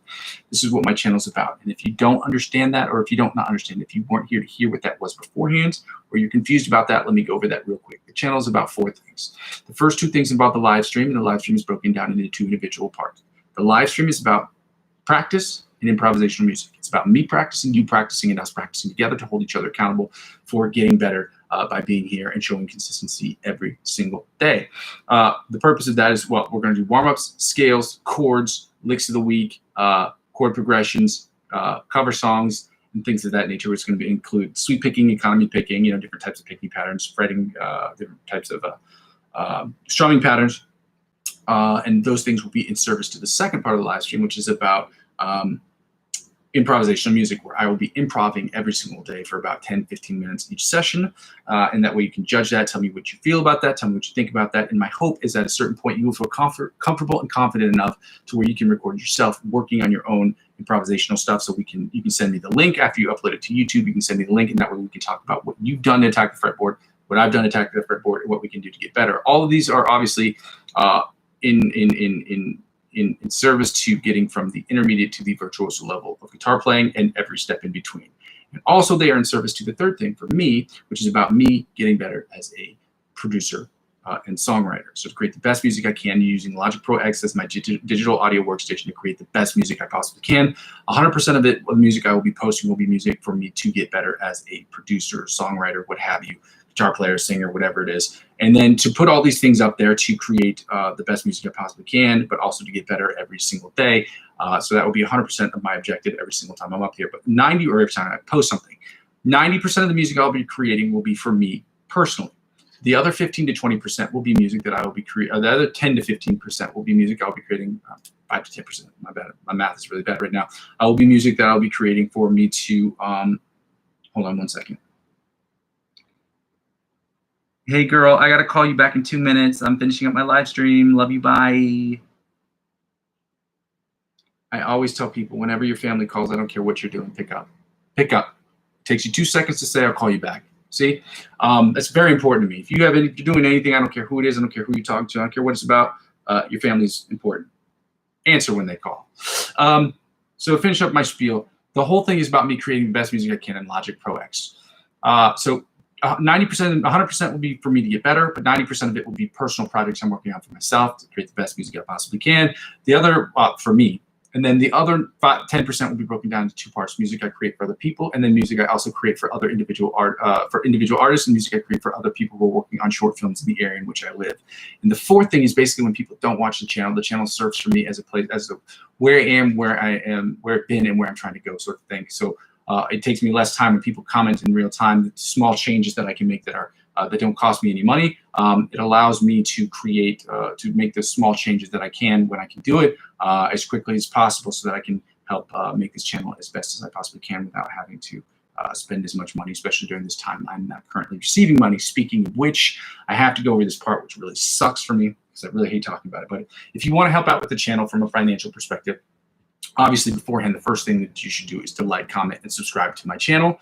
like every video that I put out, comment, do whatever you can to help me raise my profile, at least with the YouTube algorithm. That will help me get the subscribers I need to do the second thing. So I don't have to do the second thing. The second thing is basically because I'm not with the Amazon affiliate program at the moment because I don't have enough subscribers, and I'm not with the YouTube partnership program because I don't have enough subscribers. I ask people to donate to my Ko-fi account. Again, that's ko-fi.com/Muzzy McGee. The link is available in the description of every single video and has been for at least the last 6 months or so. You can donate at least a minimum of €1 to the channel if you'd like to, or more. It's very helpful to help me make this channel at least net zero for me as I'm trying to make for you as possible. The second thing I ask people to do is to check out my cryptocurrency referral links. Again, this channel has nothing to do with cryptocurrency. I'm not a financial expert. This isn't financial advice, and I'm not telling you what you should and shouldn't do with your money. However, I trade cryptocurrency every single day. And I figure if I like it, maybe people who watch my channel might like it too. And it helps out with the channel in the following way. When you use my referral links to sign up, it is a refer a friend program.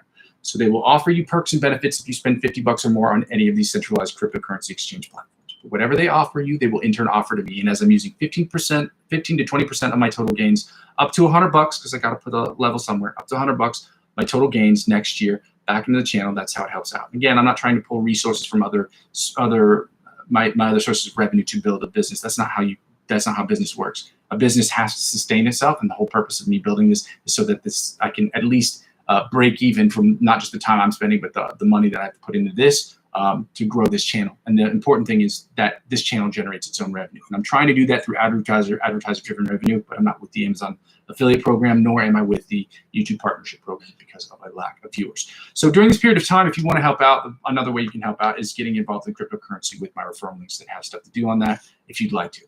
And finally, the last thing I ask people to do is the easiest way and the second freest way to help me out with this channel is obviously to help me grow my other accounts by following me on any of my other social media accounts, by subscribing to me on any of my other social media accounts, whether it be TikTok, Twitch, Facebook, or Instagram. Helping me grow those channels will inevitably, or those platforms will inevitably help me grow my YouTube channel, and helping me grow my YouTube channel will inevitably help me grow those other accounts. Ladies and gentlemen, I want to thank you so much for joining me here today. Again, I go by the name Muzzy McGee, and I'm going to continue to build this channel brick by brick, but I can't do it without your help. So with your help, we can do it more quickly. We'll see you tomorrow. Okay, love you. Bye. Bye.